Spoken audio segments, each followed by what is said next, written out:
The golden scissors flashed in Veronica's hand as she yanked 7-year-old Maya's head backward and sliced through the first braid. The child screamed. Veronica laughed. She cut another braid and threw it on the ground like trash while Maya begged and pleaded for mercy that would never come.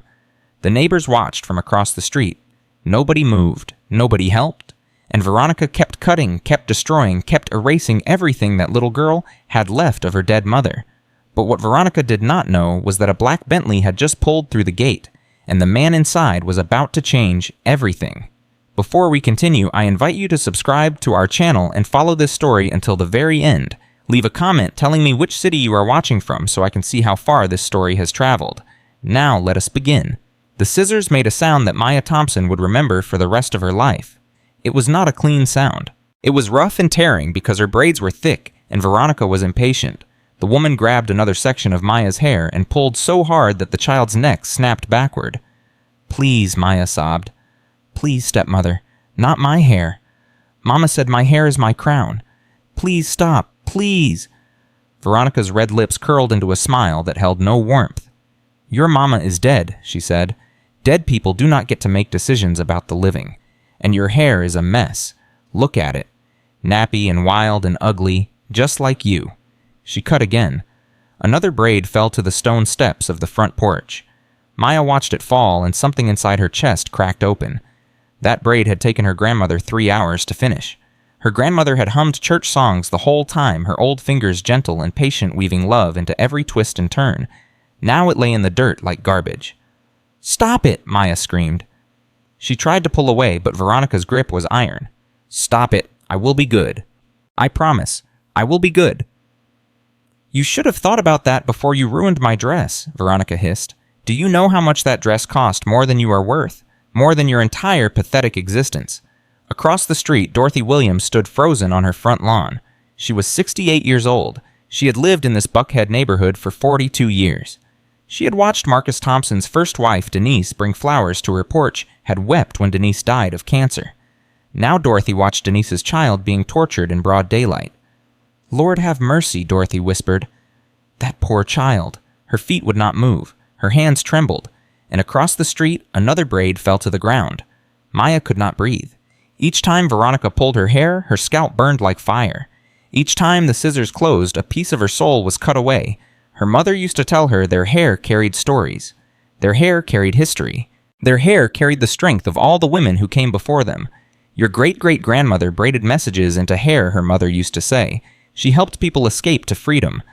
Our hair is not just hair, baby. Our hair is power. Our hair is memory. Our hair is love. Now Veronica was cutting that love away, and Maya could do nothing to stop her. Daddy Maya whimpered. "I want my daddy," Veronica laughed.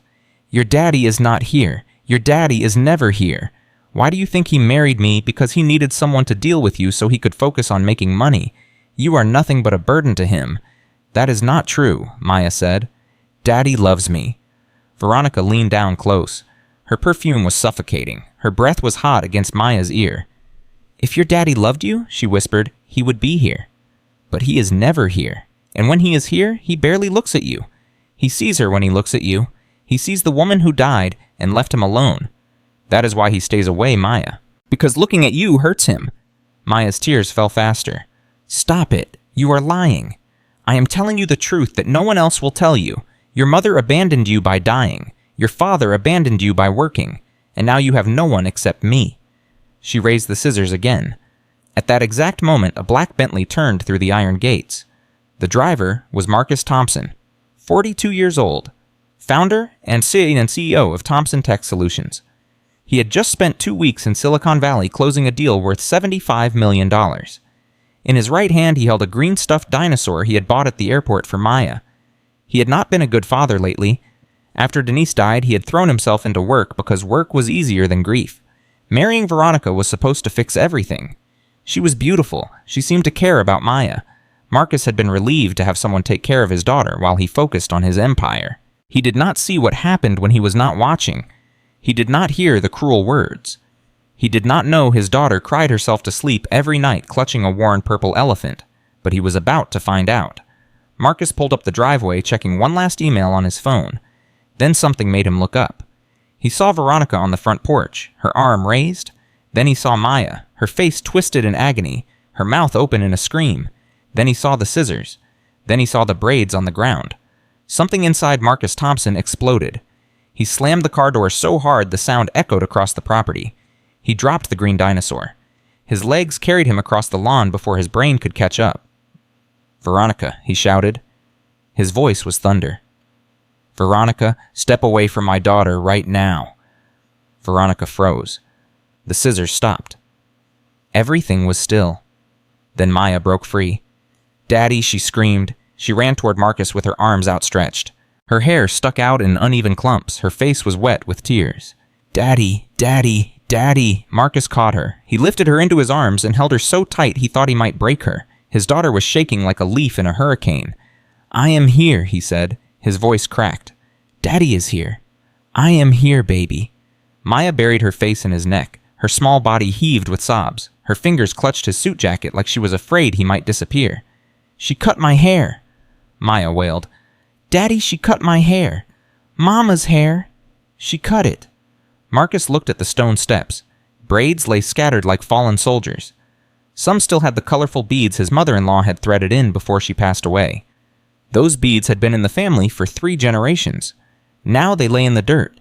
Something cold settled in Marcus's chest. This was not just anger. This was the realization that he had brought a monster into their home. Veronica was already talking. Her voice had transformed from cruel to sweet. "Marcus, darling," she said. She took a step toward him. "It is not what you think.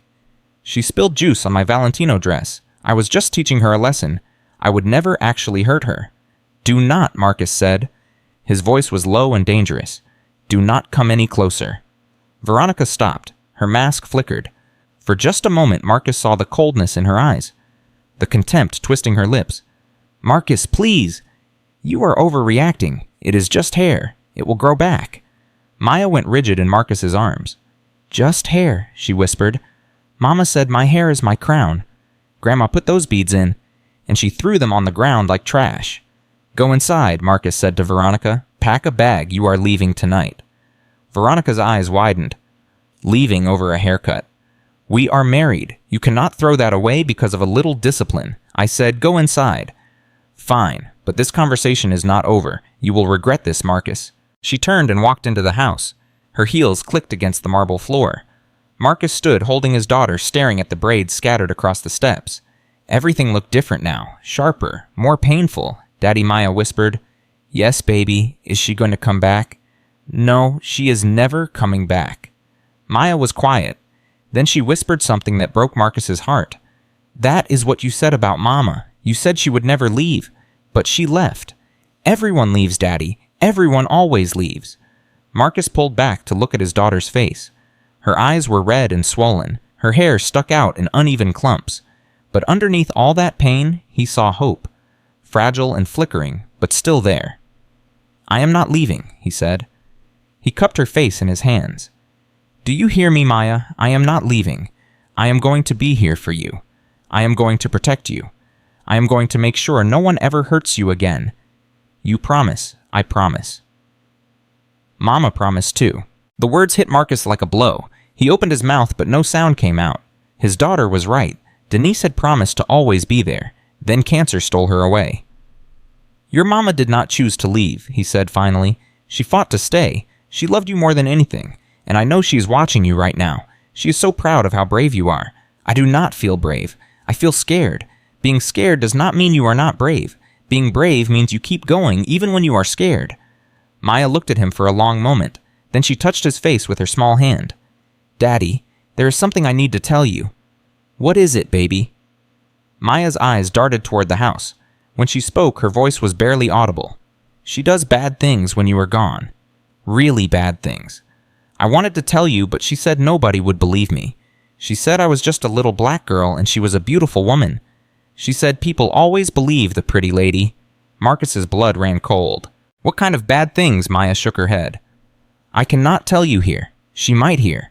She said she would throw away Mama's love if I ever told anyone." "Mama's love." "My elephant.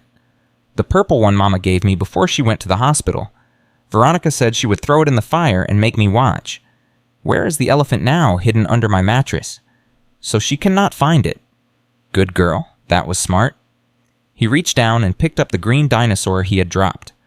I brought you something, he said. It is not as special as Mama's love, but I thought of you when I saw it. Maya's eyes widened. She took the dinosaur and cradled it against her chest. It is a triceratops, she whispered. Your favorite. Thank you, Daddy. From across the street, Dorothy Williams was finally walking over. Her steps were hesitant. Her face was full of guilt. Mr. Thompson, she called out.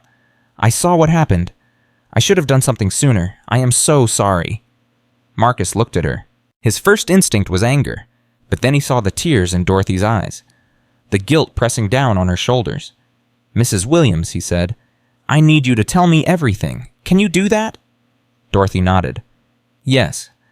That poor child, I should have spoken up months ago, but I was afraid. I kept telling myself it was not my place, but I was wrong. That woman is a monster. Yes, Marcus said quietly. She is. He looked at the house. Through the window, he could see Veronica's silhouette moving around. Mrs. Williams, can you come inside? I need to hear everything. Dorothy straightened. Yes, I will tell anyone who needs to know. That little girl deserves justice. Marcus carried Maya inside. He took her to the kitchen and set her down on a chair. Dorothy followed. Do you want some water? Marcus asked. Maya shook her head. I want my elephant. Can I go get it? I will come with you. They walked upstairs past the closed master bedroom door. Sounds of slamming drawers leaked through. Marcus kept his body between Maya and that door. Maya's room was at the end of the hall. She went straight to her bed and dropped to her knees. She reached under the mattress and pulled out a worn purple elephant with faded button eyes and a missing ear. Mama's love, she whispered. She pressed it to her face. I missed you. I missed you so much. Marcus watched his daughter clutch that ragged toy and felt his heart shatter. This was what her life had become, hiding her most precious possession because she was afraid it would be destroyed. A knock made them jump, but it was Dorothy in the doorway. Mr. Thompson, she said, I need to tell you something. I have been holding on to this too long. They went downstairs. Dorothy sat on the edge of a chair. Go ahead, Marcus said. Tell me everything. Dorothy took a breath. It started about 3 months after you got married. I was gardening and I heard Maya crying. I looked over and saw Veronica dragging her outside.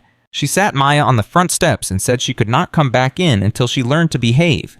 Maya sat there for hours. It was hot that day. I brought her water and she drank it so fast I thought she would choke. Marcus felt his jaw tighten. Go on. There was another time. I heard shouting. I saw Veronica through your window, standing over Maya. She was screaming. She called Maya names. Terrible names. She said Maya was worthless and ugly and that nobody would ever love her. Marcus heard a small sound. Maya was crying silently. Is that true? He asked gently. Did she say those things? Maya nodded. She says them all the time. She says I am ugly because my skin is too dark. She says my hair is disgusting. She says my mother was weak for dying. She says I do not deserve a father like you and that one day you will send me away. Marcus dropped to his knees. He put his hands on her shoulders and looked into her eyes. Listen to me, he said. None of that is true. You are beautiful. Your skin is beautiful. Your hair is beautiful. You are the strongest little girl I have ever known. Your mother was not weak. She was a warrior, and I am never sending you away. You are my daughter. You are my heart. I am so sorry I was not here to protect you. Maya threw herself into his arm and sobbed against his chest. Dorothy watched with tears streaming down her face. There is more, she said, but I do not know if I should say it in front of the child. Maya needs to know she is safe. Say all of it. Dorothy hesitated. Then she nodded. 2 weeks ago, I saw Veronica leave your house late at night. She was dressed up nice. A car came to pick her up. A man was driving. They drove away together. She did not come back until almost 3 in the morning. Marcus's stomach dropped. A man, I did not get a good look at him. But I saw the car, a blue Mercedes with a vanity plate, Pat Tech. Marcus went still. Pat Tech was the license plate of Derek Patterson, CEO of Patterson Technologies, his biggest rival. The man who had offered to buy his company 6 months ago for half its value then threatened to destroy him when Marcus refused. Veronica was not just a cruel stepmother. She was a corporate spy who had married him to steal his secrets. The rage Marcus had been controlling broke free. He crossed the room and slammed his fist against the wall. That woman, he said. His voice shook. She came into my home. She hurt my daughter. She made my baby's life a living hell, and the whole time she was working for Derek Patterson. Mr. Thompson Dorothy said. What are you going to do? I'm going to destroy her. Legally, completely, permanently. He pulled out his phone and made calls. His lawyer, a private investigator, a cybersecurity expert. While he was on the phone, Maya sat quietly holding her 2 stuffed animals, watching her father transform into someone new, someone fierce, someone who was finally Koenigsmann for her. Daddy, she said when he hung up, yes, baby, is the bad lady going to go to jail? I am going to do everything to make sure she faces justice. What she did was abuse, and abuse is against the law. Maya considered this. Then she asked the question haunting her. Are you going to leave again? Marcus felt his heart crack. He pulled Maya onto his lap. No, he said. I am done leaving. I have been running from my grief, from you, and I am done. From now on, I am here. Every day, every night. I am going to be the father you deserve.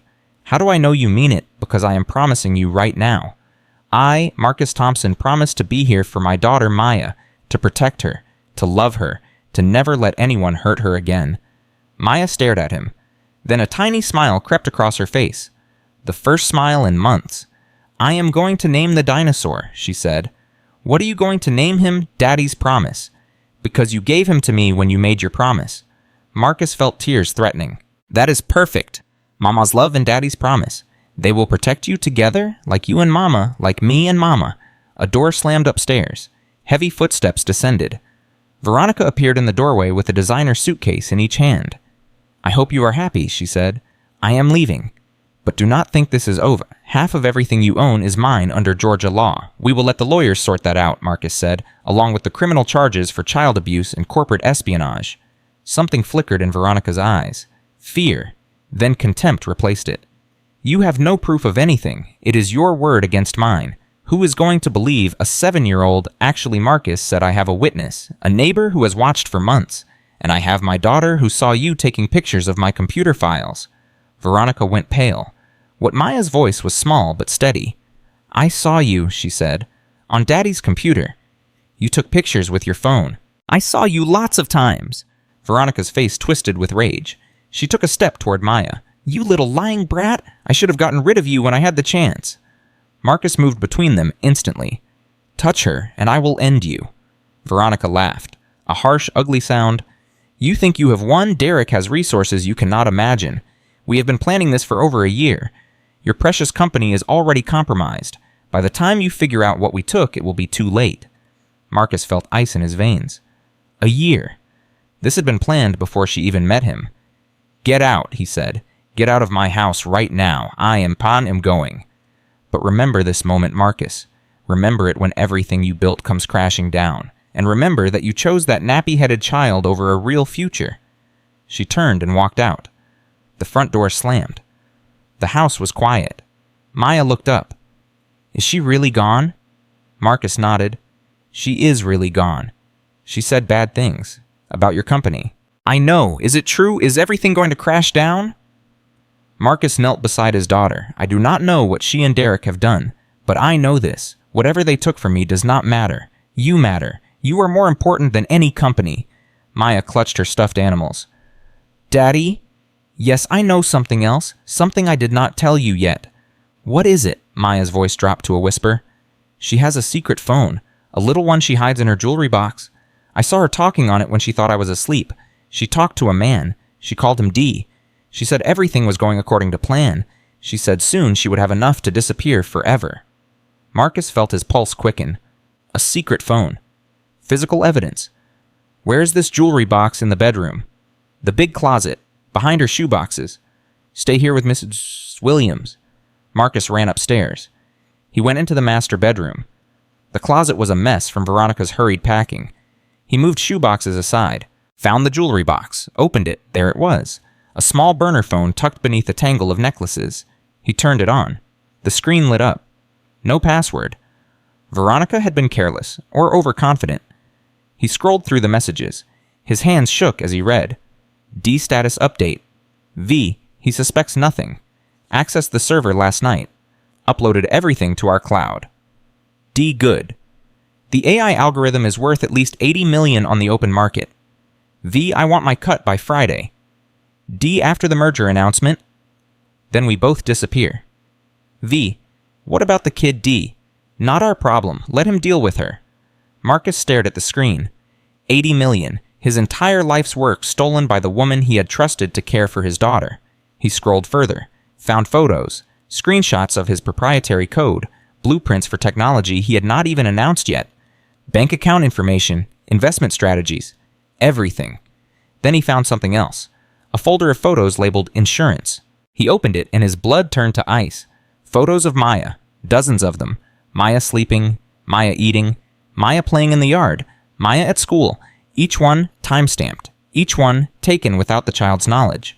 The last photo was taken that morning. Maya walking into school, and beneath it a text message from Derek. D, if he causes trouble, we use these. A grieving father will do anything to protect his daughter. Marcus's hands shook so violently he almost dropped the phone. They had been watching Maya, following her, documenting her every move. This was not just corporate espionage. This was preparation for blackmail. Or worse. He ran downstairs. Maya and Dorothy looked up, startled by his expression. Mrs. Williams, he said, I need you to take Maya to your house. Right now. Do not let anyone in. Do not answer the phone. I will come get her soon, Daddy Maya said. Her voice trembled. What is wrong? You look scared. Marcus knelt down. He forced his voice to stay calm. I need you to be brave for me. Can you do that? Is the bad lady coming back? No, but I need to make some calls. Important calls. And I need to know you are safe with Mrs. Williams while I do. Maya clutched her stuffed animals. Will you come get me? I promise. As soon as I am done. Daddy's promise. Marcus touched the green dinosaur. Daddy's promise. Dorothy took Maya's hand. Come on, sweetheart. I have cookies at my house, and a cat named Whiskers who loves to cuddle. Maya looked back at her father. Her eyes were full of fear, but also trust. Trust that had been broken so many times. Trust she was choosing to give him one more chance. I love you, Daddy. I love you too, baby. More than anything. The door closed behind them. Marcus was alone. He looked at the burner phone in his hand. Then he called Detective Ramona Santos. He had met her 2 years ago when Thompson Tech had a break-in. She was tough and smart and did not play games. Santos, she answered, Detective, this is Marcus Thompson. I need your help. It is an emergency. What kind of emergency? Corporate espionage, child abuse, and possible conspiracy to commit kidnapping. I have evidence, physical evidence, but I think my daughter might be in danger. There was a pause. Then Santos's voice hardened. Give me your address. I am on my way. Marcus hung up. He looked around his empty house, at the marble floors and expensive furniture and all the things he had accumulated while his daughter suffered. He walked to the window. Across the street he could see Dorothy's house. The lights were on. Maya was safe. For now. His phone buzzed. An unknown number. He answered. Hello, Mr. Thompson? The voice was smooth and confident. Derek Patterson. I think we need to talk. I have nothing to say to you. Oh, I think you do. You see, I know you found the phone. Veronica just called me, very upset. And I know you are probably thinking about going to the police. Marcus said nothing. Here's the thing? Derek continued. Your daughter is a very pretty little girl. It would be a shame if something happened to her. Children are so fragile. Accidents happen all the time. If you touch my daughter, I will kill you. Derek laughed. Such passion. I can see why Veronica found you exhausting. Here is my offer. You transfer the company to me, sign over everything, and in exchange I let you and your daughter disappear, start over somewhere, change your names, live a quiet life, and if I refuse, then I release those photos to some very unpleasant people I know, people who pay good money for pictures of little girls, people who would love to know exactly where Maya Thompson goes to school, what time she arrives, what time she leaves, when she's alone. Marcus felt like he was going to be sick. You are a monster. I am a businessman, and you have something I want. So make your choice, Marcus, your company or your daughter. You have until midnight. The line went dead. Marcus stood in his empty house. The phone felt like poison in his hand. Outside, the sun was setting. Orange and pink light streamed through the windows. He had 12 hours to save his daughter. 12 hours to stop two predators who had already proven they would do anything to get what they wanted. He looked at the burner phone again, at the evidence that could destroy Derek and Veronica, at the photos of his daughter that made him want to burn the world down. Then he looked across the street, at Dorothy's house where Maya was eating cookies and petting a cat named Whiskers, where she was safe. For now. Marcus Thompson had spent the last 3 years running from his grief, running from his responsibilities, running from the daughter who needed him most. He was done running. His phone rang again. Detective Santos. "I am 10 minutes out," she said. "Do not do anything stupid." "Detective, there is something else. I just got a call from Derek Patterson. He threatened my daughter. He gave me until midnight to sign over my company or he releases her photos to predators." Silence. Then Santos spoke. Her voice was cold steel. "That changes everything. I am calling the FBI. This is now a federal case. Stay where you are. Do not contact him again. And Mr. Thompson, yes, we are going to nail these people to the wall. Both of them. I promise you that." The line went dead. Marcus looked at the sunset, at his empty house, at the braids still scattered on the front porch. He had not cleaned them up. He could not bring himself to touch them yet. His phone buzzed again. A text this time, from Derek. "Tick-tock, Marcus." Tick-tock. Below the text was a new photo. Maya sitting in Dorothy's living room, eating a cookie. Taken through the window. Taken in the last 5 minutes. They were watching. Right now. Someone was out there watching his daughter. Marcus grabbed his keys and ran for the door. The clock was ticking. And somewhere in the darkness, a predator was circling his child. Marcus sprinted across the street. His heart pounded so hard he could feel it in his throat. The photo of Maya sitting in Dorothy's living room burned in his mind. Someone was out there. Someone was watching. Right now. He burst through Dorothy's front door without knocking.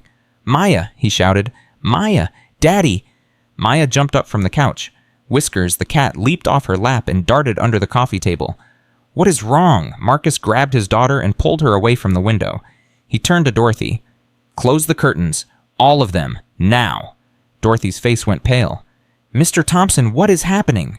"Someone is watching the house. They just sent me a photo of Maya sitting right here, taken through the window." Dorothy gasped. She rushed to the windows and yanked the curtains closed one by one. Her hands were shaking. Maya clutched her 2 stuffed animals. Her eyes were wide with terror. "Is the bad lady back?" "No, baby. But we need to be very careful right now. Very quiet." Marcus pulled out his phone and called Detective Santos again. She answered on the first ring. "Thompson, I told you to stay put." "They are here," Marcus said. His voice was low and urgent. "Someone is outside Dorothy Williams' house across the street from mine. They just sent me a photo of my daughter taken through the window. Minutes ago," Santos cursed under her breath. "I am 5 minutes out. FBI is 20 minutes behind me. Do not leave that house. Do not go near the windows. Keep your daughter in the center of the room away from any exterior walls. There is a back door," Marcus said, "and a side door to the garage. Lock them. All of them. Barricade them if you have to. I am coming." The line went dead. Marcus turned to Dorothy. "Do you have a basement?" "Yes, through the kitchen. Take Maya down there. Lock the door behind you. Do not come out until I tell you." Dorothy nodded. She reached for Maya's hand. "Come on, sweetheart. Let us go downstairs." But Maya pulled away. She grabbed Marcus's jacket. "No, I am not leaving you. Please, Daddy, do not make me leave you." Marcus knelt down. His daughter's face was inches from his. He could see every tear clinging to her eyelashes, every tremble of her bottom lip. "Baby, I need to keep you safe. The basement is the safest place right now." "Come with us," Maya begged. "Please, Daddy, come with us." Marcus hesitated. His instinct was to stay upstairs, to watch, to protect. But the fear in his daughter's eyes broke through everything else. "Okay," he said, "I will come with you." The 3 of them moved through the kitchen. Dorothy opened the basement door and flipped on the light. They descended the wooden stairs into a cluttered space filled with old furniture and boxes of Christmas decorations. Dorothy had a small television down there and a worn couch. Maya sat in the middle of the couch clutching Mama's love and Daddy's promise. Marcus sat beside her. Dorothy paced near the stairs. "Who are these people?" Dorothy whispered. "Who would do this to a child?" Monsters, Marcus said. "Corporate criminals who do not care who they hurt." His phone buzzed. Another text from Derek. "Running will not help. We have eyes everywhere. Tick-tock." Marcus showed the text to no one. He deleted it and put his phone away. Daddy Maya said quietly, "I am scared. I know, baby. Me too. You are scared." "Yes, but being scared is okay. Remember what I told you. Being brave means you keep going even when you are scared." Maya nodded slowly. She pressed the purple elephant against her chest. "Mama would be scared too. Your mama was the bravest person I ever knew. And yes, she got scared. but she never let fear stop her from protecting you. I wish she was here." "Me too, baby. Me too." The minutes crawled by. Each one felt like an hour. Marcus kept his arm around Maya. Dorothy sat on a folding chair by the stairs. No one spoke. Then they heard it. The sound of a car pulling up outside. Then another. Doors opening. Voices. Dorothy jumped up. "Should I go look?" "No." "Stay here. Do not move." Marcus's phone rang. "Detective Santos. Thompson. We are here. FBI just arrived." There was a vehicle parked down the street. Black SUV. It took off when we pulled up. "We are pursuing. Did you get a plate partial? We are running it now. The house is secure. You can come out." Marcus let out a breath he did not know he was holding. He looked at Maya. "It is okay now. The police are here. We can go upstairs." Maya did not move. Her fingers were white from gripping the stuffed animals. "What if they come back? Then the police will stop them, and I will protect you, always." He lifted his daughter into his arms and carried her up the stairs. Dorothy followed close behind. The scene outside was controlled chaos. 3 police cars. 2 black SUVs with federal plates. Officers in tactical gear swept the perimeter. Neighbors stood on their porches, watching with wide eyes. Detective Santos met them at the door. She was a tall woman with sharp features and eyes that missed nothing. "Mr. Thompson, I need that burner phone, and I need a full statement." Marcus handed over the phone. "Everything is on there. Messages, photos, evidence of corporate espionage, and the photos they took of my daughter." Santos looked at the phone. Her jaw tightened. "We will get them, both of them. He threatened my daughter. He talked about selling her photos to predators." Santos met his eyes. Her voice was steel. "Then we will make sure he never sees daylight again." A female FBI agent approached. She had short gray hair and a calm professional demeanor. "Mr. Thompson, I am Special Agent Patricia Reeves. I am leading the federal investigation. I need you and your daughter to come with me. We have questions. Lots of questions. My daughter has been through enough today. She needs rest. I understand. But every minute counts. Derek Patterson has resources. If he runs, we may never catch him." Marcus looked at Maya in his arms. She had fallen asleep. Exhaustion had finally won. Her face was peaceful despite everything. The green dinosaur was tucked under her chin. The purple elephant pressed against her cheek. "Give me an hour," Marcus said. "Let me put her to bed. Then I will answer every question you have." Agent Reeves nodded. 1 hour. We will have officers stationed around the house. No one gets in or out without our knowledge." "Thank you."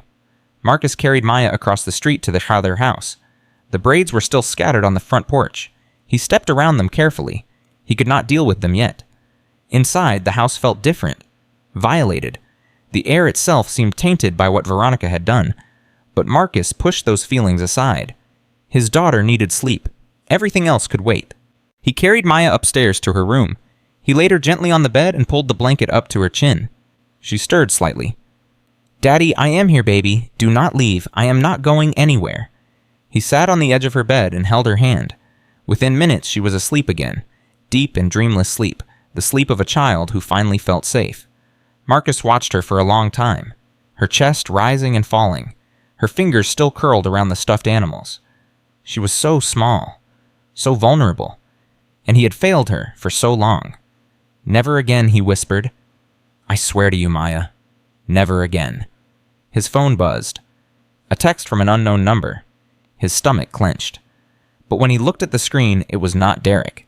"Mr. Thompson, this is Sandra Mitchell. I used to work for Derek Patterson. I have information that can help you. Meet me at the Waffle House on Peachtree in 1 hour. Come alone. Tell no one." Marcus stared at the message. It could be a trap, another manipulation. But it could also be real, someone on the inside who wanted to help. He texted back, "How do I know I can trust you?" The response came immediately. "Because I sent you the photos of Veronica and Derek at the hotel. I sent the anonymous envelope. I've been watching them for months. I know everything." Marcus's heart raced. The anonymous envelope. Someone had been trying to help him even before he knew he needed help. Why he typed, "Why help me? Because Derek Patterson destroyed my sister. She worked for him 3 years ago. He used her and threw her away and she killed herself. I have been waiting for a chance to destroy him ever since. You are that chance." Marcus looked at his sleeping daughter, then at the message, then at the window where an officer stood guard. He made a decision. He called Agent Reeves. She answered immediately. "Mr. Thompson, is everything okay? I just received a message from someone claiming to be a former employee of Derek Patterson. She says she has information she wants to meet. We're Waffle House on Peachtree. 1 hour. She wants me to come alone. Absolutely not. It is too dangerous. She says she sent the anonymous envelope. The photos of Veronica and Derek. Agent Reeves was silent for a moment. That envelope was a significant piece of evidence.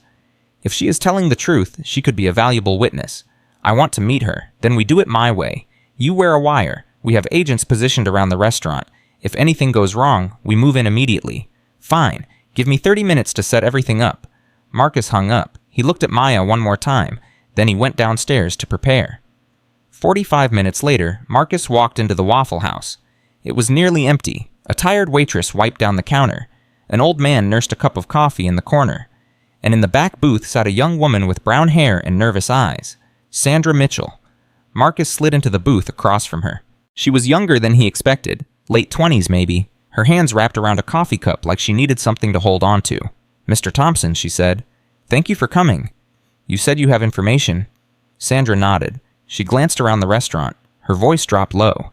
Derek and Veronica have been planning this for 18 months. Since before she even met you, they identified you as a target because of your AI technology. They knew it was worth hundreds of millions on the open market. How did they plan to steal it? Veronica's job was to get access. She seduced you, married you, got into your home, into your office, into your computer systems. She copied everything and sent it to Derek through encrypted channels. I know all of this. The police have the evidence. Sandra shook her head. You do not have everything. There is more. Much more. Marcus leaned forward. What do you mean Derek has a partner? Someone bigger. Someone with connections overseas. They were not just planning to sell your technology. They were planning to sell it to the Chinese government. Marcus felt like he had been punched in the chest. The Chinese government, your AI technology has military applications, facial recognition, autonomous systems, predictive analysis. Derek made a deal with a Chinese tech company that is secretly funded by their military. The sale was supposed to happen next week. $50 million up front, another $50 million after delivery. This is espionage, not just corporate espionage. This is treason. Yes, and Derek does not care. He just wants the money. Why are you telling me this? Why not go to the FBI yourself? Sandra's eyes filled with tears. Because I am scared. Derek has people everywhere. He has contacts in law enforcement. He has politicians in his pocket. If I come forward publicly, he will have me killed. Just like he killed my sister. He killed your sister. You said she committed suicide. That is what the police ruled. But I know the truth. She tried to leave Derek. She threatened to expose him. 3 days later, she was found dead in her apartment. Pills. They said she took too many pills. But my sister never took pills in her life. She was healthy. She was strong. Until Derek Patterson destroyed her. Marcus sat back. His mind was racing. This was bigger than he had imagined. This was not just about his company or his daughter. This was about national security, about murder, about a criminal enterprise that reached farther than anyone knew. What do you need from me? He asked. I need protection. Real protection. If I testify against Derek, I need witness protection. New identity, new life. The FBI can make that happen, but I need someone to vouch for me, someone to convince them I am telling the truth. And in exchange, I give you everything. Names, dates, bank accounts, recordings. I have been gathering evidence for 2 years. I have enough to put Derek Patterson in prison for the rest of his life. Marcus looked at her, at the fear in her eyes, at the desperation in her voice. She was telling the truth. He was sure of it. I can make that happen, he said. The FBI is listening right now. Sandra's eyes went wide. What? I am wearing a wire. Agent Reeves is outside with a team. They heard everything. Sandra started to stand. Her face went pale. You set me up. No, I protected both of us. If Derek has people everywhere, then we need the FBI involved from the start. No secrets, no hidden meetings, everything in the open where it is safe. Sandra hesitated. Then slowly she sat back down. Her hands were shaking. Will they protect me? Yes. I will make sure of it. The front door opened. Agent Reeves walked in with 2 other agents. She approached the booth. Miss Mitchell, she said, I am Special Agent Patricia Reeves. I heard everything. If you are willing to testify, we can offer you full protection. Witness security program, new identity, new life. Sandra looked at Marcus, then at Agent Reeves. Tears streamed down her face. I want to destroy him, she whispered, for my sister, For that little girl, for everyone he has ever hurt. Then help us, Agent Reeves said. Help us put him away forever. Sandra nodded. Okay, I will tell you everything. They moved to a back room that the FBI had secured. Sandra talked for 3 hours. She gave names, dates, account numbers. She described the meetings she had witnessed, conversations she had overheard, crimes she had seen Derek Patterson commit. She told them about the Chinese connection, about the military technology, about the $50 million deal scheduled for the following week. And she told them about Veronica. She is not just his partner, Sandra said. She is his lover. They have been together for 5 years. The whole marriage to Marcus was planned from the beginning. She targeted him specifically because of his technology and his vulnerability. His vulnerability, Agent Reeves asked. He was a grieving widower with a young daughter, easy to manipulate, easy to distract. Veronica knew exactly how to play him. Marcus felt sick. Everything he had believed about his marriage was a lie. Every moment of tenderness, every word of affection, all of it calculated, all of it fake. What about my daughter, he asked. Why did she abuse Maya? Sandra hesitated. Because Veronica hates children, always has. But Derek insisted she play the stepmother role to make everything look legitimate. The abuse was Veronica's way of coping with being forced to pretend she cared about a child she despised. And the photos, the ones Derek sent me of Maya insurance. Derek always has insurance. He photographs everyone he might need to control. He threatened to release your daughter's photos to pedophile networks if you did not cooperate. How do we find him? Sandra smiled. A cold, hard smile. He is at his house in Buckhead, 3 miles from here. He thinks he is untouchable. He thinks no one would dare come for him. Agent Reeves stood up. She pulled out her phone. I need a tactical team at the Patterson residence. We are moving in tonight. The next 2 hours were a blur. Marcus was taken to FBI headquarters for his safety. He wanted to go with the team. He wanted to watch Derek Patterson get arrested. But Agent Reeves refused. Your daughter needs you, she said. Let us do our job. We will call you when it is done. So Marcus waited. He sat in a sterile conference room drinking bad coffee and staring at his phone. Every minute felt like an eternity. Finally, at 11:47 p.m., his phone rang. We got him, Agent Reeves said. Derek Patterson is in custody. Along with 3 associates, we found everything Sandra described. Server rooms full of stolen data, evidence of the Chinese deal, financial records showing payments to Veronica. And Veronica still at large. She was not at the Patterson residence. We have a bolo out for her. Every airport, every train station, every bus terminal. She will not get far. Marcus closed his eyes. Relief and fear battled in his chest. Derek was caught, but Veronica was still out there. The woman who had hurt his daughter was free. Find her, he said. Please. We will. Go home, Mr. Thompson. Be with your daughter. We will call you when we have news. Marcus drove home through empty streets. It was past midnight. The world was dark and quiet, but inside his head a storm was raging. When he got home, Maya was awake. She was sitting on the couch with Dorothy and a female officer. The moment she saw her father, she ran to him. Daddy, you were gone so long. I woke up and you were not there. Marcus lifted her into his arms. I am sorry, baby. I had to help the police catch the bad people. Did you catch them? Some of them. The most important one. What about the bad lady? Marcus hesitated. We are still looking for her, but we will find her, I promise. Maya buried her face in his neck. I had a dream, she whispered. A bad dream. She was there. In the dream, she was chasing me with scissors, and I could not run fast enough. It was just a dream, baby. She cannot hurt you anymore. But she is still out there. What if she comes back? Marcus held his daughter tighter. Then I will stop her. I will always stop her. That is what fathers do. Dorothy stood up from the couch. Mr. Thompson, you both need rest. I will stay in the guest room tonight if you want. Thank you, Mrs. Williams. For everything. That little girl is special. She deserves to be safe. Yes, she does. Marcus carried Maya upstairs. He laid her in her bed, but she would not let go of his hand. Stay with me, she begged. Please, Daddy, do not leave me alone. I will never leave you alone. Not ever again. He sat on the bed beside her. He held her hand, and together they waited for the dawn. At 6:23 a.m., his phone rang. Mr. Thompson, we found her. Marcus sat up. His heart was pounding. We're Hartsfield Airport. She was trying to board a flight to the Cayman Islands using a fake passport. We have her in custody. Is she talking? She is asking for a lawyer, but it does not matter. We have enough evidence to put her away for decades." Marcus let out a breath. Thank you. Thank you so much. Get some rest, Mr. Thompson. The hard part is over." Marcus hung up. He looked at Maya sleeping peacefully beside him, her stuffed animals tucked under her arm, her face relaxed for the first time in months. The hard part was not over. He knew that.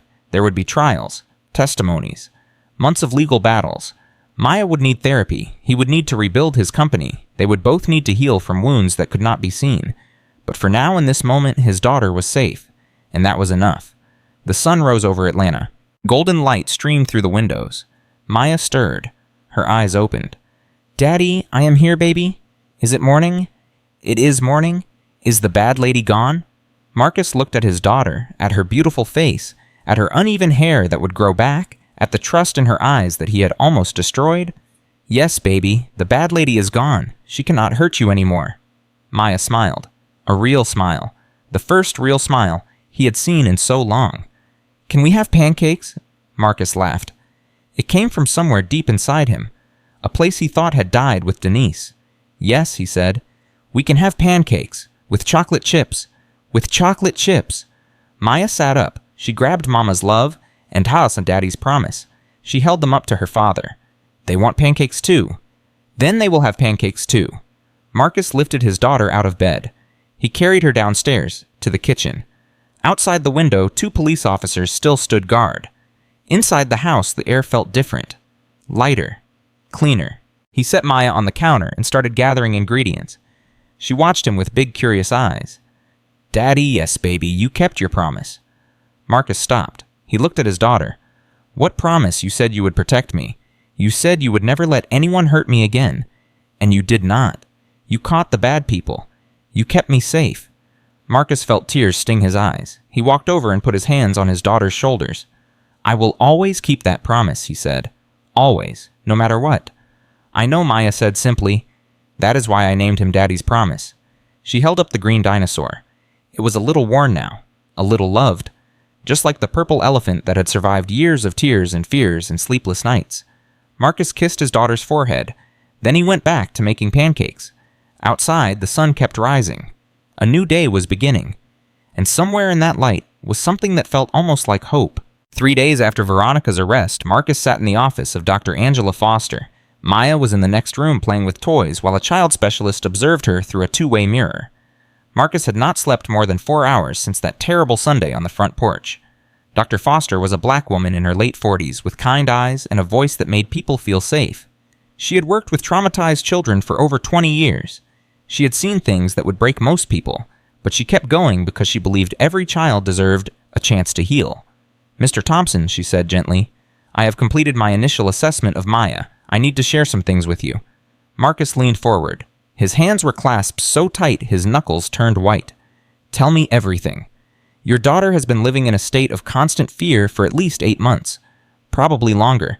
The abuse she experienced was not just physical, it was psychological, emotional, systematic. Veronica deliberately isolated Maya. She made her believe that no one would help her, that no one would believe her, that she was worthless and unlovable. Marcus felt his chest tighten. "I should have seen it. I should have known." "You were manipulated too," Dr. Foster said. Veronica was skilled at hiding her true nature. She showed you exactly what you wanted to see. A loving stepmother, a caring wife. Meanwhile, she was destroying your daughter piece by piece. How do I fix this? How do I help Maya heal? Dr. Foster paused. She chose her next words carefully. The first thing Maya needs is consistency. She needs to know that you will be there, every day, every night. She needs routines, predictability, safety. For so long her world has been chaos. She never knew when the next punishment would come. She never knew when Veronica would turn on her. That kind of uncertainty damages a child's ability to trust. I am not going anywhere. I will be here for her. I believe you. But Maya may not believe you yet. Trust takes time, especially for a child who has been betrayed by the adults who are supposed to protect her. Marcus swallowed hard. What else? She needs to talk about what happened, not all at once, but gradually, in a safe environment. I recommend weekly therapy sessions. We will use play therapy and art therapy to help her process her trauma. Children often cannot express their feelings in words, but they can express them through play. Whatever she needs. I will make it happen. Dr. Foster nodded. There is one more thing. Something Maya told me during our session that I think you need to hear. What did she say? She said she feels guilty. Guilty. For what? For making you send Veronica away. She believes that your marriage ended because of her. She thinks if she had been a better child, none of this would have happened. Marcus felt like someone had driven a knife into his heart. That is not true. None of this was her fault. I know that. You know that. But Maya does not know that. In her mind, she caused problems. She spilled juice on a dress. She was not good enough, and because of that, her family fell apart again. First she lost her mother, now she lost her stepmother. In her child's mind, the common factor is herself. How do I convince her otherwise? By telling her. Repeatedly. Consistently. Every single day until she believes it. And by showing her through your actions that she is worthy of love. That she is not a burden. That she is the most important thing in your life. She is. She is everything to me. Then show her. Not just with words, with time, with presence, with patience. Healing is not a straight line, Mr. Thompson. There will be good days and bad days. There will be setbacks. There will be moments when you feel like you are failing. But if you stay consistent, Maya will heal. Children are resilient. More resilient than we give them credit for. Marcus wiped his eyes. He had not cried in front of anyone since Denise's funeral, but Dr. Foster's words had broken something open inside him. Can I see her now? Of course. Marcus stood up. He walked to the door. Then he stopped and turned back. Dr. Foster, thank you for helping my daughter, for helping me understand. Dr. Foster smiled softly. That is what I am here for. Now go. Your little girl is waiting. Marcus opened the door to the playroom. Maya was sitting on the floor surrounded by dolls and stuffed animals. She had arranged them in a circle like they were having a meeting. When she saw her father, her face lit up.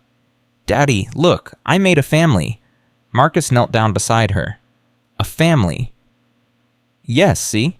This is the mama doll. She lives in the clouds now because she went to heaven. And this is the daddy doll. He works a lot, but he always comes home. And this is the little girl doll. She has 2 special friends who protect her. Maya held up 2 small figures. One was a purple elephant. The other was a green dinosaur. Mama's love and Daddy's promise, Marcus said softly. Yes, they keep her safe, even when she is scared, even when bad things happen. They never leave her. Marcus felt tears running down his face. He did not try to stop them. Maya, he said, can I tell you something important? Okay, none of this was your fault. Do you understand me? Nothing that happened with Veronica, nothing that happened to Mama, none of it was because of you? Maya looked at him. Her eyes were so old for a 7-year-old. She had seen too much, felt too much, lost too much. But I spilled the juice, she whispered. On her dress? That is why she cut my hair. No, baby, she cut your hair because she is a cruel person, not because of anything you did. She was always going to hurt you. She was always going to be mean, because that is who she is. It had nothing to do with you. But why? Why did she hate me? I do not know. Baby, some people have darkness inside them. Darkness that makes them want to hurt others. Veronica was one of those people.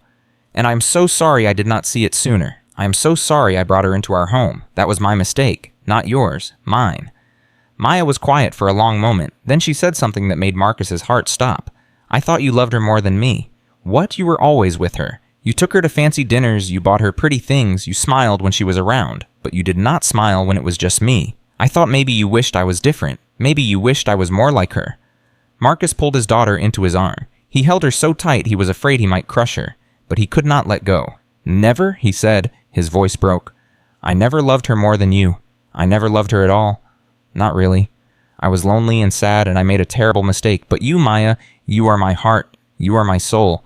You are the best thing that ever happened to me. I love you more than anything in this world. More than my company. More than my money. More than my own life. Do you understand me? Maya nodded against his chest. Her small body shook with sobs. I love you too, Daddy. I love you so much. They held each other on the floor of the playroom, surrounded by dolls and stuffed animals. Father and daughter, broken but together, healing but hurting, finding their way back to each other one tear at a time. The door opened quietly. Dr. Foster stood there watching. She did not interrupt. Some moments were too sacred to disturb. After a long time, Maya pulled back. She wiped her eyes with the back of her hand. Daddy, yes, baby, can we go home now? I want to have dinner in our kitchen. Just us, like a real family. Marcus smiled through his tears. Yes, baby, we can go home, just us, like a real family. He stood up and took her hand. Together they walked out of the office into the afternoon sun. That evening, Marcus made spaghetti. It was the only meal he knew how to cook well. Denise had taught him years ago when they were first married. She used to laugh at how he always put too much garlic in the sauce. Maya sat at the kitchen counter watching him. She had her stuffed animals lined up beside her. Mama's love and Daddy's promise were seated in places of honor on either side of her plate. Daddy, you are putting too much garlic, Marcus laughed. How do you know? Because you always put too much garlic. Miss Monroe said garlic is healthy, but too much makes your breath smell funny. Well, maybe I like smelling funny. Maya giggled. That is silly. You are silly. No, you are silly. We are both silly. The spaghetti was ready. Marcus served 2 plates and sat down across from his daughter. For a moment, they just looked at each other. Then Maya reached across the table and took his hand. Can we say grace? Mama always said grace before dinner. Marcus nodded. He bowed his head. Would you like to say it? Maya closed her eyes. Her small voice filled the kitchen. Dear God, thank you for this food. Thank you for my daddy. Thank you for keeping us safe. Please tell Mama I love her and I miss her. And please help the bad lady learn to be nice so she does not hurt anyone else. Amen. Marcus's eyes burned. Amen. They ate in comfortable silence.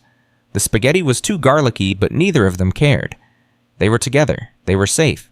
That was all that mattered. Halfway through dinner, Maya's fork stopped moving. Daddy, yes, baby. What is going to happen to the bad lady? Is she going to jail? Marcus set down his fork. He had been dreading this conversation, but Maya deserved the truth. Yes, she is going to jail for a long time. Good. She deserves it. Yes, she does. What about the man, the one who wanted to hurt your company? He is going to jail too. The police caught him. He cannot hurt us anymore. Maya nodded slowly. She pushed a meatball around her plate. Daddy will. Will there be a trial, Hess? Probably several trials. Will I have to talk in front of people? Marcus reached across the table and took her hand again. Maybe, but if you do, I will be right there with you, every second, and the lawyers will make sure no one scares you or makes you feel bad. You will just have to tell the truth about what happened. That is all. I can do that. I am good at telling the truth. Yes, you are. You are the bravest girl I know. Maya smiled a little. Braver than Mama, just as brave. Your Mama would be so proud of you. I miss her. I miss her too, every single day. Do you think she knows that we caught the bad people? I think she knows. I think she's watching over us right now, smiling because her family is safe. Maya looked up at the ceiling as if she could see through it to heaven. Hi, Mama, she whispered. We are okay now. Daddy is taking care of me, and I am taking care of him too. Marcus could not speak. His throat was too tight. All he could do was hold his daughter's hand and let the moment wash over him. After dinner, they watched a movie together. Maya fell asleep halfway through, curled up against Marcus's side with her stuffed animals clutched to her chest. Marcus did not move. He sat there for hours watching his daughter sleep, listening to her breathe, memorizing every detail of her face. His phone buzzed softly. A text from Agent Reeves. Trial date set? 6 weeks from now. Prosecution is confident. Both defendants facing multiple charges. We'll need Maya's testimony. We will prepare her carefully. Marcus typed back. Whatever it takes. She is ready. He put the phone down and looked at his daughter again. She was so small, so fragile, yet so strong. She had survived things that would break grown adults, and she was still here, still fighting, still hoping. He thought about Denise, about the life they had planned together, about the dreams that had died with her. For so long he had been running from her memory, burying himself in work so he would not have to feel the pain of losing her. But Maya had brought him back. His daughter had saved him just as much as he had saved her. I will not fail you again, he whispered. Either of you. He gently lifted Maya into his arms and carried her upstairs. He laid her in her bed and tucked the blankets around her. She stirred slightly. Daddy, I am here, baby. Are the bad people really gone? Yes, they are really gone, forever, forever. Maya smiled in her sleep. Then she rolled over and hugged her stuffed animals close. Marcus stood in the doorway watching her for a long time. Then he went to his own room and lay down on his bed. For the first time in months, he slept without nightmares. 2 weeks passed. Life began to settle into a new routine. Marcus dropped Maya at school every morning and picked her up every afternoon. He had delegated most of his company responsibilities to his executive team. His daughter came first now. Everything else was secondary. Maya had therapy twice a week with Dr. Foster. The sessions were helping. She was talking more, laughing more. The shadow behind her eyes was starting to fade. One Thursday afternoon, Marcus got a call from Agent Reeves. "Mr. Thompson, we have a problem." What kind of problem? Veronica escaped. The words hit Marcus like a physical blow. What do you mean, escaped? She was being transferred between facilities. The transport vehicle was ambushed. 2 guards were injured. Veronica is gone. How is that possible? She is a corporate criminal, not a terrorist. She had help. We think Derek Patterson arranged it from inside. He has connections we did not know about. Where is she now? We do not know. We have every agency looking for her. But she vanished. Marcus's blood ran cold. She will come after Maya. We are placing your house under 24-hour protection, armed guards, surveillance, the works. She will not get near your daughter. You do not know her. You do not know what she is capable of. Mr. Thompson, I understand your fear, but we will catch her. She cannot hide forever. Marcus hung up. His hands were shaking. He grabbed his keys and drove to Maya's school, breaking every speed limit on the way. He burst into the main office. The receptionist looked up, startled. Mr. Thompson, is everything okay? Where is my daughter? She is in class. Is something wrong? I need her. Now. The receptionist picked up the phone and called Maya's classroom. 5 minutes later, Miss Monroe appeared with Maya at her side. Daddy Maya looked confused. Why are you here? Marcus knelt down and pulled her into his arms. We need to go home, baby, right now. Did I do something wrong? No. No, you did not do anything wrong. I just need you with me. Okay. Miss Monroe stepped closer. Her voice was low. Mr. Thompson, what is happening? The woman who hurt Maya. She escaped custody. I need to keep my daughter safe. Miss Monroe's face went pale. Oh my God, I will call you later. Please do not tell anyone. I do not want to cause a panic. Of course, go. Keep her safe. Marcus carried Maya out of the school and into his car. He buckled her in and drove home, checking his mirrors every few seconds. Daddy, you are scaring me. What is wrong?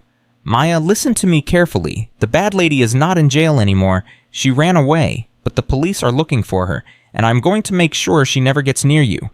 Do you understand? Maya's face crumpled. She is coming back. She is going to hurt me again.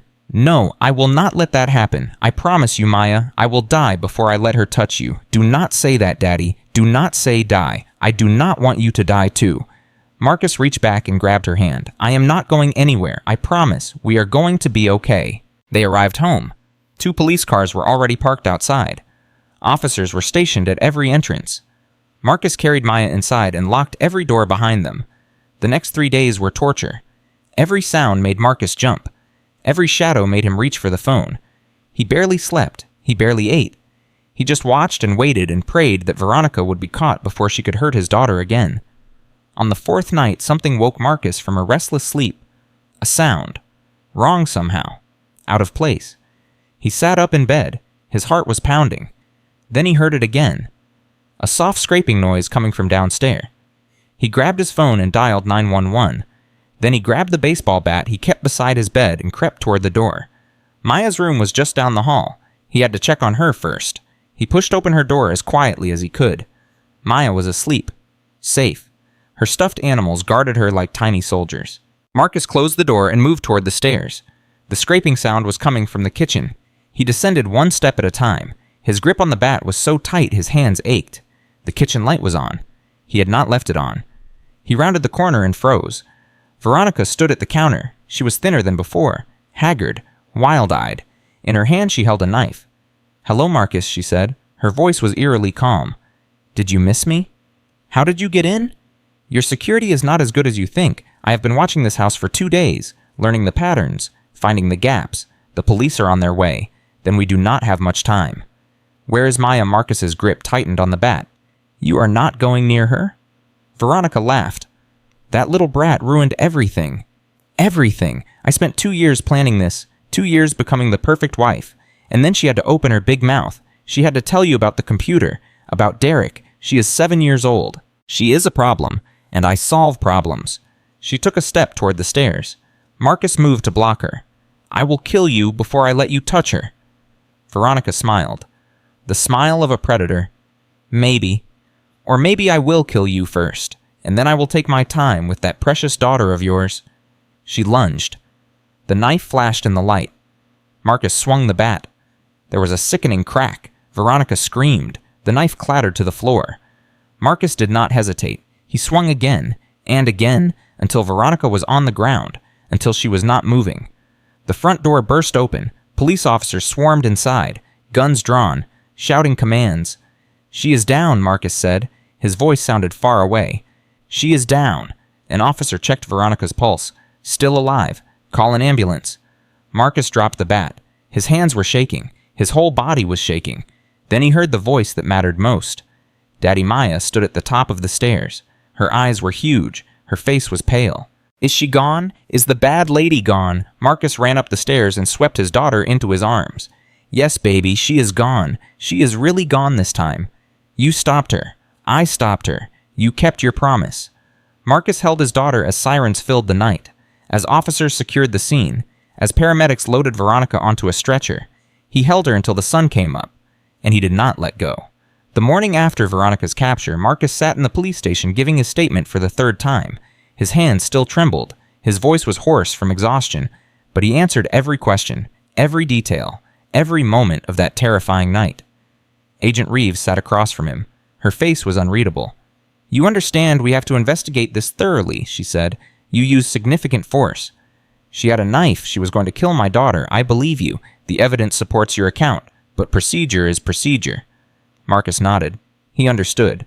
He just wanted it to be over. What happens now? Veronica is in the hospital under armed guard. She has a fractured skull and 3 broken ribs. When she recovers, she will be transferred to federal custody. Between the escape attempt and the home invasion, she is looking at additional decades on top of her original charges. And Derek Patterson, still in custody. His lawyers are scrambling, but the evidence against him is overwhelming. Sandra Mitchell's testimony alone would be enough. Combined with everything else, he is finished. Good. Agent Reeves leaned forward. "There is something else. Something we discovered during our investigation that you need to know. What is it Derek Patterson had a contingency plan? If anything went wrong, he was going to frame you for corporate espionage. He had fabricated evidence, fake emails, doctored documents. He was going to claim you stole from him and that Veronica was actually working as his informant to expose you." Marcus felt his stomach turn. He was going to destroy me. Yes, and he almost succeeded.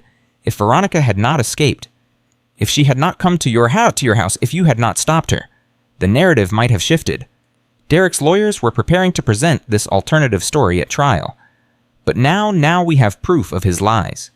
Veronica talked. In her hospital bed, delirious from pain medication, she confessed everything. Every detail of their plan, every crime they committed. We recorded all of it. She confessed.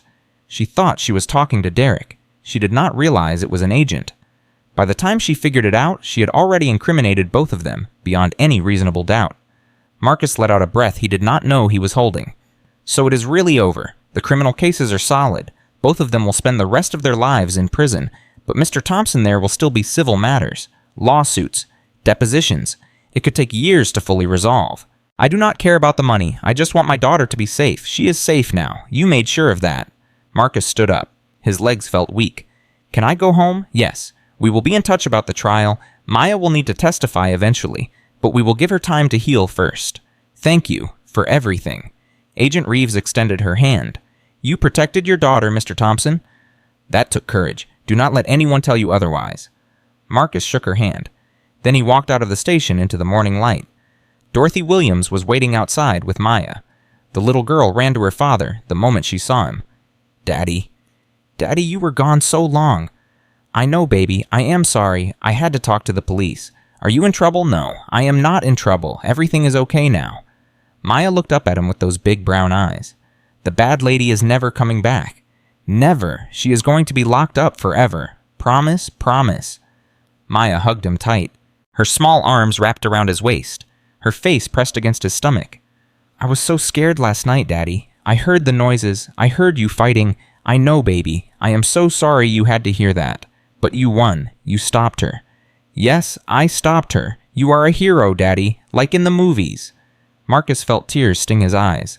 "I am not a hero. I am just your father. That is the same thing." Dorothy stepped forward. Her eyes were wet.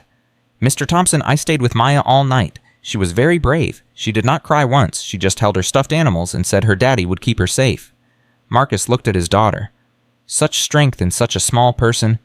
Thank you, Mrs. Williams, for everything you have done. That child is like a granddaughter to me now. I would do anything for her. They drove home together. The police cars were gone. The crime scene tape had been removed. The house looked normal from the outside, but Marcus knew it would never feel the same. Inside, he could see where the fight had happened. There were marks on the floor, scratches on the wall, a dark stain near the kitchen counter.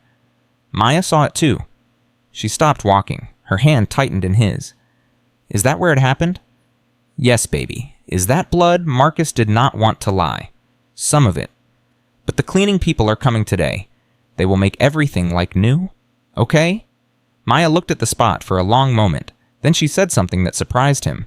I am glad you hurt her. What?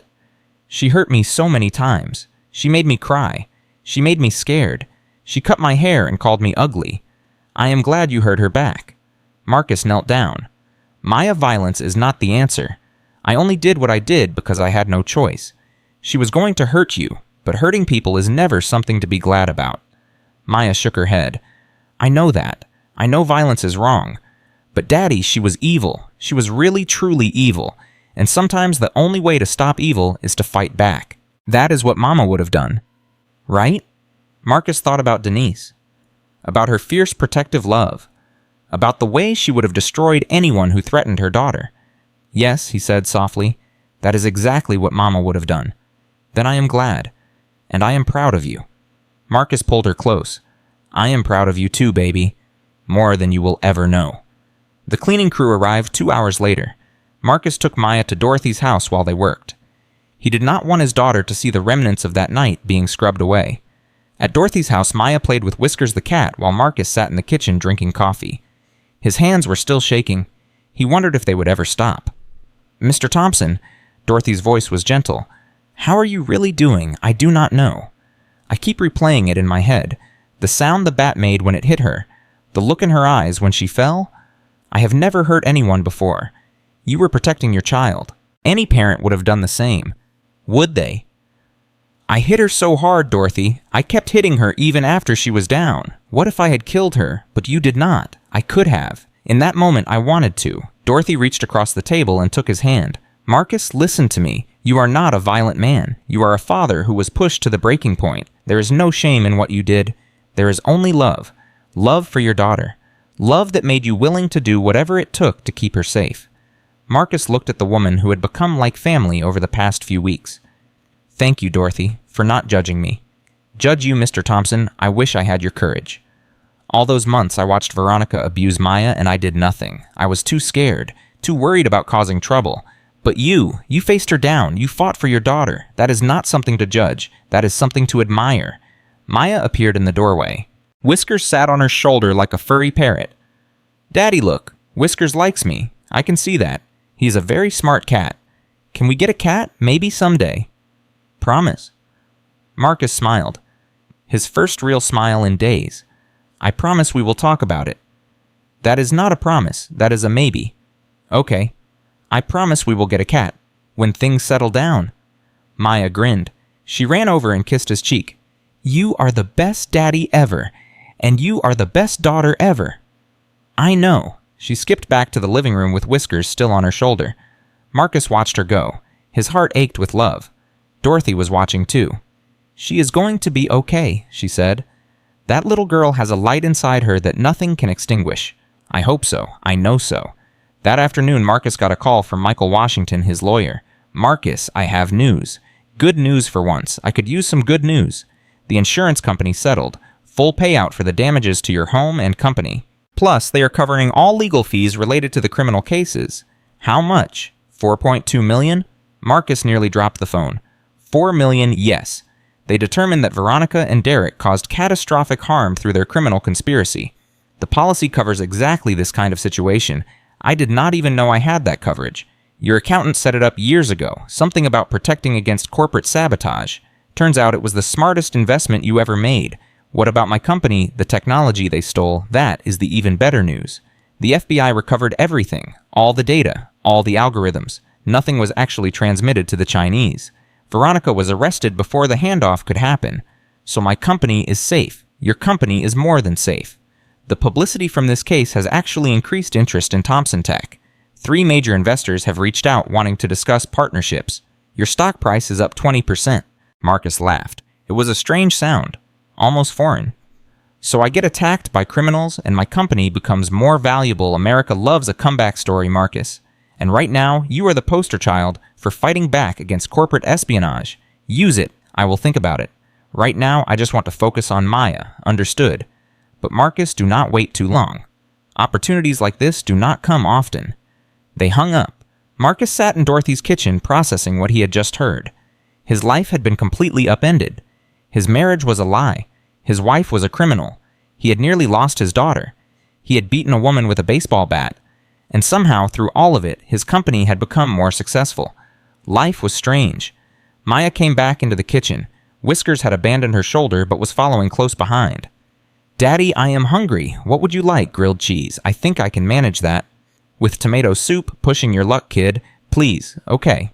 Grilled cheese with tomato soup. You are the best. You keep saying that. Because it is true. Marcus found the ingredients in Dorothy's kitchen. She insisted on helping despite his protests. Together they made lunch while Maya sat at the table coloring a picture. It was domestic, normal, peaceful. Marcus had forgotten what peace felt like. They ate together. Maya told stories about school, about her friend Jasmine who was teaching her to braid hair again, about Miss Monroe who had started a special club for kids who needed extra support. Miss Monroe says I am her star student, Maya announced proudly. Of course you are. She says I am very brave.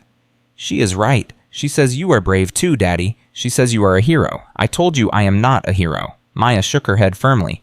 You are. Miss Monroe says a hero is someone who does scary things to protect the people they love. And that is what you did. So you are a hero. Marcus did not argue. If his daughter needed him to be a hero, then he would be a hero. The cleaning crew finished at 5 o'clock. Marcus took Maya home. The house smelled like chemicals, but the stains were gone. The marks on the walls had been patched. Everything looked new, but the memories remained. That night, Marcus tucked Maya into bed. She had both stuffed animals arranged on her pillow. Daddy, yes, baby. Will you sleep in my room tonight? You want me to stay? I do not want to be alone. Not yet. Okay, I will stay. Marcus pulled the rocking chair from the corner to beside her bed. He sat down and took her hand. Maya looked at him in the darkness. Her eyes were bright. Daddy, I have been thinking about what? About Mama, and about the bad lady, and about everything that happened. That is a lot of thinking for a 7-year-old. I am almost 8. Almost. Maya was quiet for a moment. Then she said something that made Marcus's heart stop. I think Mama sent you. What do you mean, that day, when the bad lady was cutting my hair? I prayed. I closed my eyes and I prayed for someone to help me. And then you came, right at that exact moment, like Mama heard me and sent you. Marcus felt tears running down his face. Maybe she did. I think she is watching us, all the time. I think she sees everything. I think so too. Do you think she is proud of me, baby? She is so proud of you, more proud than words can say. Good. I want her to be proud. She is, I promise. Maya closed her eyes. She was asleep within minutes. The exhaustion of the past weeks finally catching up with her. Marcus sat in the rocking chair watching his daughter sleep, listening to her breathe, thinking about everything that had happened and everything that was still to come. There would be trials, testimonies, difficult conversations. Maya would need years of therapy. Marcus would need to rebuild his relationship with his daughter from the ground up, but they were alive. They were together. They were safe. And that was enough. His phone buzzed softly, a text from an unknown number. Marcus tensed. He looked at the screen. Mr. Thompson, this is Jasmine Okonkwo. I am a hairstylist who specializes in natural black hair. I saw Maya's story on the news. I would like to offer my services free of charge to help restore her braids. Hair is sacred in our culture. What that woman did was more than abuse. It was erasure. I want to help Maya reclaim her crown. Please call me when you are ready. Marcus stared at the message. Strangers reaching out to help. People who had never met Maya, but who understood exactly what she had lost. He typed back, Thank you. I will call you tomorrow. Then he put the phone away and went back to watching his daughter sleep. The next morning, Maya woke up with a smile. Daddy, you stayed. I told you I would. I know, but sometimes people say things and do not mean them. I will always mean what I say to you, Maya. Always. Promise, Daddy's promise. Maya giggled. She grabbed the green dinosaur and held it up. He says thank you. Tell him he is welcome. They went downstairs together. Marcus made pancakes again. He was getting better at them. While they ate, Marcus showed Maya the text from Jasmine Okonkwo. Maya's eyes went wide. She wants to do my hair. Yes, she is a professional stylist. She wants to help you get your braids back, like Mama used to do, like Mama used to do. Maya's face crumpled. Happy tears spilled down her cheeks. Really, really, truly, really, truly. When can we go? I will call her today and set up an appointment. Today. Maya jumped off her chair and hugged Marcus so hard he nearly fell over. Thank you, Daddy. Thank you, thank you, thank you. You are welcome, baby. Can I bring Mama's love and Daddy's promise? Of course, they can watch. They will be so happy. They miss my braids, too. Marcus called Jasmine that morning. She answered on the second ring. Mr. Thompson, thank you for calling me back. Thank you for reaching out. Maya is very excited. I can imagine. When would you like to come in? As soon as possible. I had a cancellation this afternoon. 2 o'clock. Does that work? Perfect. Wonderful. And Mr. Thompson? Yes, I want you to know something. What that woman did to your daughter. It was not just physical abuse. In our culture, hair is identity. Hair is history. Hair is connection to our ancestors. When she cut Maya's braids, she was trying to cut Maya's connection to her heritage, to her mother, to herself. But we are going to fix that. We are going to restore what was taken. Marcus's voice caught. Thank you. You have no idea what this means. I think I do. I will see you at 2. At 1:30, Marcus and Maya pulled up to Jasmine's salon. It was in a small shopping center, but the sign out front was elegant. Crowns and curls. Natural hair restoration. Maya looked at the sign. Crowns and curls. Like my hair. Exactly like your hair. They walked inside. Jasmine was waiting for them. She was a tall woman with elaborate braids of her own and warm brown eyes that crinkled when she smiled. You must be Maya, she said. I have heard so much about you.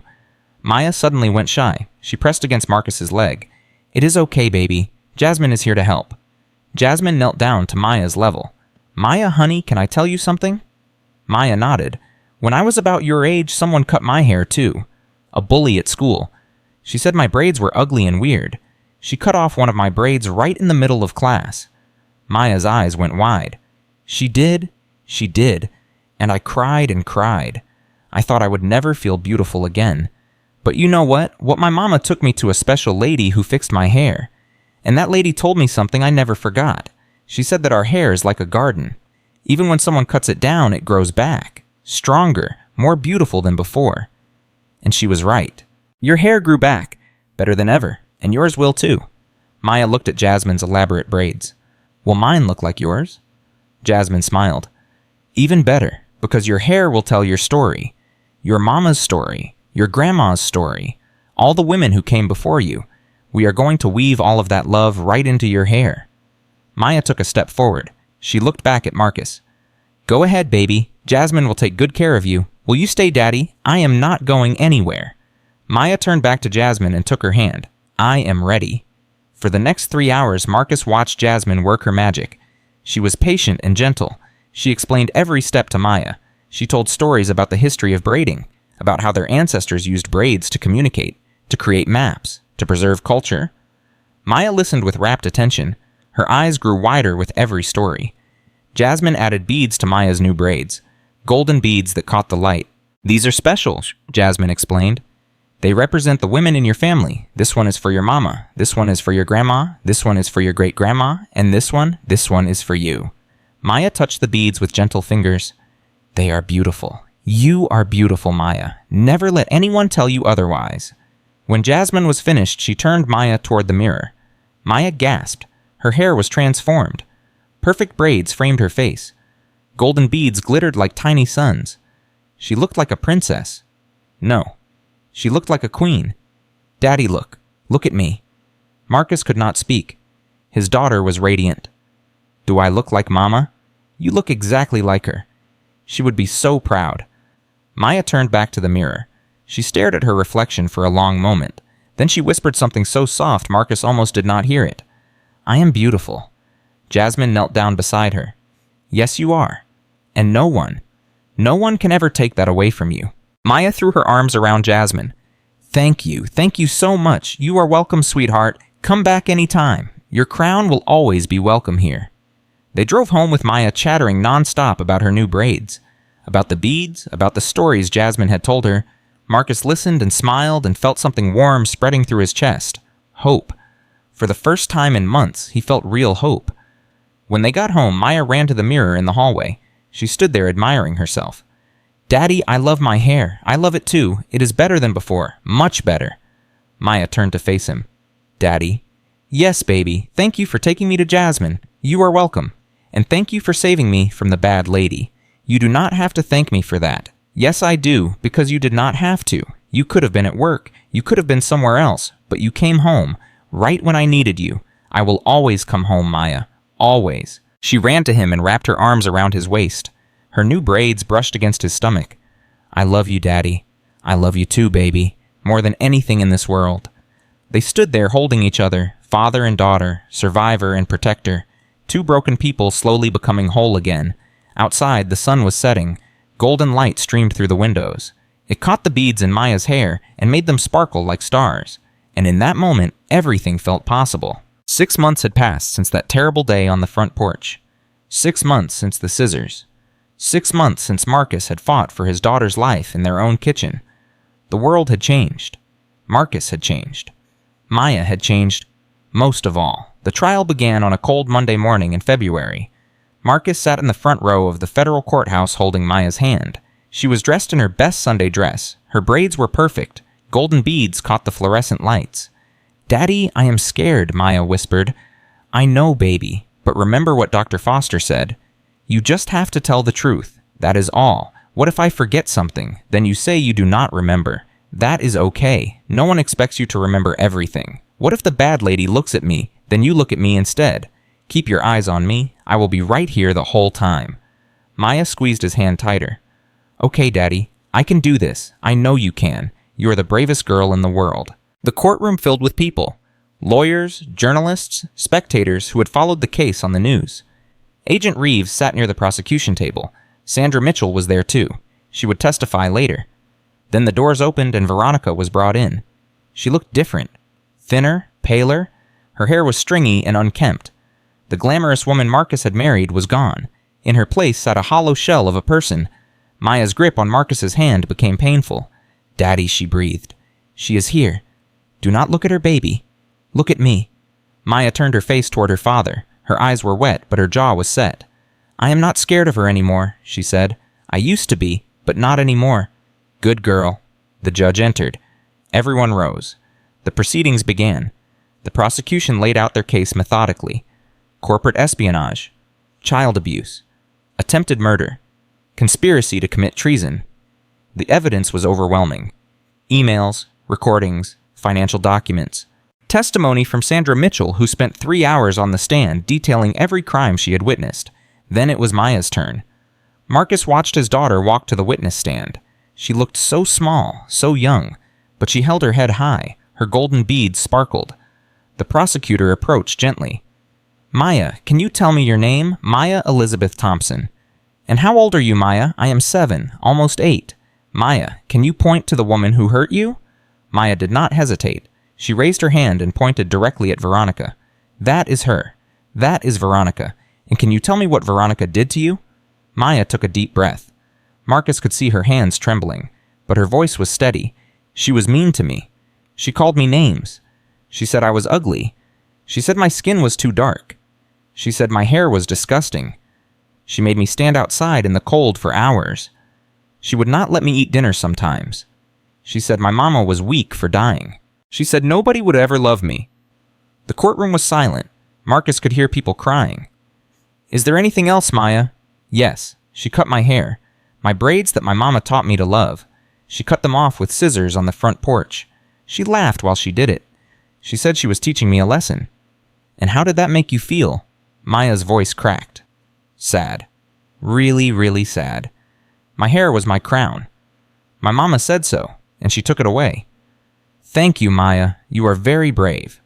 The defense lawyer approached. He was a tall man with cold eyes. Marcus wanted to punch him. Maya, you said Veronica was mean to you, but is it not true that you were often disobedient? Marcus tensed. The prosecutor objected. The judge sustained. Let me rephrase. Maya, did you ever do anything that made Veronica angry? Maya thought about it. Sometimes I spilled things, or forgot to do my chores.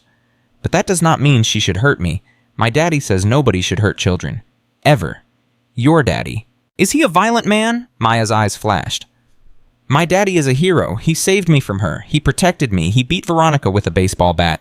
Is that not violent? She had a knife. She was going to kill me. My daddy stopped her. That is not violence. That is love. The courtroom erupted in murmurs. The judge banged his gavel. Order, order in the court. The defense lawyer tried again. Maya, is it not possible that you misunderstood Veronica's intentions, that she was simply trying to discipline you? Maya looked at the lawyer with eyes that were far too old for a 7-year-old. Discipline does not leave bruises. Discipline does not make you scared to go home. Discipline does not make you hide under your bed, hoping the bad lady will not find you. What she did was not discipline. It was cruelty, and I will never forget it, ever. The courtroom was stunned. The defense lawyer had no response. No further questions, he muttered. Maya stepped down from the stand. She walked straight into Marcus and climbed into his lap. She buried her face in his chest. Did I do good, Daddy? You did amazing, baby. I am so proud of you. Is it over now? Almost over. The trial lasted 2 more weeks. Marcus testified, Dorothy testified, Miss Monroe testified. Even Jasmine Okonkwo came to speak about the cultural significance of Maya's hair and the trauma of having it forcibly cut. Finally, the jury deliberated. 8 hours. Marcus paced the courthouse hallway. Maya sat with Dorothy eating snacks and coloring pictures. Then the call came. The jury had reached a verdict. Everyone filed back into the courtroom. Marcus held Maya's hand so tight he was afraid he might hurt her. The foreman stood. On the charge of corporate espionage, how does the jury find guilty? On the charge of child abuse, guilty. On the charge of attempted murder, guilty. On the charge of conspiracy to commit treason, guilty. Maya looked up at her father. What does guilty mean? It means she is going to prison, baby. For a very, very long time. Forever? Probably forever. Good. The sentencing came a month later. Veronica received 52 years in federal prison. Derek Patterson received 60 years, plus a fine of $75 million. Neither would ever see freedom again. After the sentencing, Marcus took Maya to visit Denise's grave. It was the first time they had been there together since the funeral. Maya knelt down and touched the headstone. Her new braids brushed against the cold marble. Hi, Mama. It is me. Maya, I miss you. Marcus knelt beside her. His eyes burned with tears. Maya continued talking to the stone. A lot of things happened, Mama. Bad things. A bad lady tried to hurt me, but Daddy saved me. He was so brave, just like you always said he was. And look at my hair. Miss Jasmine fixed it. She put beads in it, golden beads. One for you, one for Grandma, one for Great-Grandma, and one for me. She touched the beads gently. I think you would like them, Mama. I think you would be proud. Marcus put his arm around his daughter.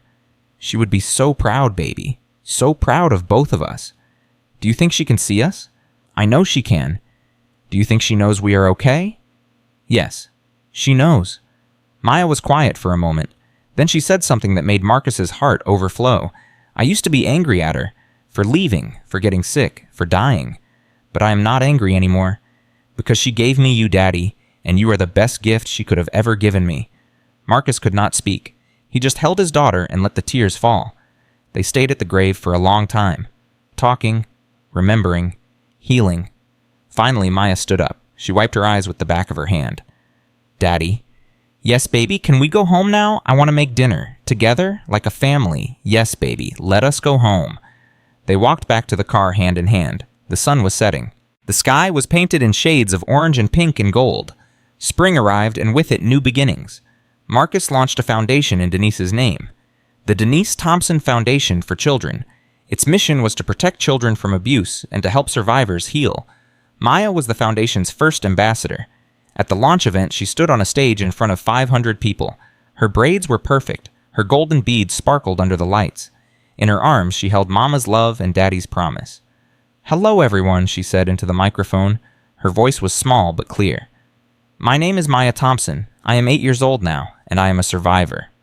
The audience was silent, captivated. Maya continued, A bad lady hurt me. She said mean things. She cut my hair. She made me feel like I was nothing. But I am not nothing. I am something. I am somebody. And so is every child who has been hurt. She held up her stuffed animals. This is Mama's love. My mama gave her to me before she went to heaven, and this is Daddy's promise. My daddy gave him to me when he promised to always protect me. Together they remind me that I am loved. Even when things are hard, even when I am scared, I am loved." She looked out at the audience. Tears streamed down many faces. If you know a child who is being hurt, please help them. Do not stay silent. Do not look away, because every child deserves to feel safe. Every child deserves to be loved. Every child deserves a chance. She paused. Then she said something that brought the entire room to its feet. "My stepmother tried to cut away who I am. She thought if she took my hair, she would take my power. But she did not know. My power comes from my mama who loved me, my daddy who saved me, and my ancestors who survived. My hair grew back, my heart grew stronger, and now I am standing here, telling my story, so that other children know they are not alone." The audience erupted in applause. Standing ovation, 500 people on their feet cheering for a little girl who had been through hell and come out the other side. Marcus stood in the front row. Tears streamed down his face. Pride burst from every part of his being. "That is my daughter," he whispered to no one in particular. "That is my baby girl." After the event, Maya was surrounded by people who wanted to hug her, thank her, tell her how brave she was. One woman approached with tears in her eyes. She was holding the hand of a little boy about Maya's age. "My son," the woman said. Her voice was shaking. "He went through something similar. He does not talk about it. He does not think anyone understands. But when he saw you on stage, he turned to me and said, 'Mama, she is like me.'" Maya looked at the little boy. He was staring at the ground, afraid to make eye contact. She knelt down to his level. "Hey," she said softly, "what is your name?" The boy did not answer. "It is okay. You do not have to talk." "I did not want to talk either for a long time, but I want you to know something. You are not alone, and it was not your fault. Whatever happened to you, it was not your fault. Okay?" The boy finally looked up. His eyes were wet. "How did you get brave?" he whispered. Maya thought about it. "I do not know if I got brave. I think I was always brave. I just had to find it. It was hiding inside me, waiting for me to need it. And when I needed it, it came out. Can you help me find mine?" Maya smiled. She reached into her bag and pulled out something small, a tiny green dinosaur keychain, a miniature version of Daddy's promise. "Here," she said. "This is for you. His name is Brave. Whenever you feel scared, hold him tight and remember, you already have Brave inside you. You just have to find it." The boy took the keychain. He clutched it to his chest. "Thank you," he whispered. "You are welcome. And remember, you are not alone. You are never alone." The mother was sobbing now. "Thank you," she said to Maya. "Thank you so much. You are welcome. Take care of him. He needs you. I will. I promise." Marcus watched the exchange from a few feet away. His heart was so full he thought it might burst. This was his daughter, this brave, beautiful, resilient girl, born from tragedy, forged by pain, now standing as a beacon of hope for others. He had never been more proud. That night, Marcus and Maya sat on her bed. It had become their tradition. Every night before sleep, they talked. Really talked. About their days, their feelings, their hopes and fears. "Daddy, yes, baby. I did something today. Something important. I saw. You were amazing. No, I mean after. With that little boy. I gave him something. The keychain." "Yes. Was that okay? I know it was mine. Of course it was okay. That was the kindest thing you could have done." "He was so scared, Daddy. I could see it in his eyes. The same scared I used to feel. And you helped him. I tried. I hope it works." "I think it will. I think you made a difference in his life today."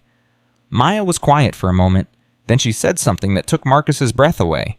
"I want to do this forever, Daddy. Help kids like me. Tell my story so they know they are not alone. Can I do that?"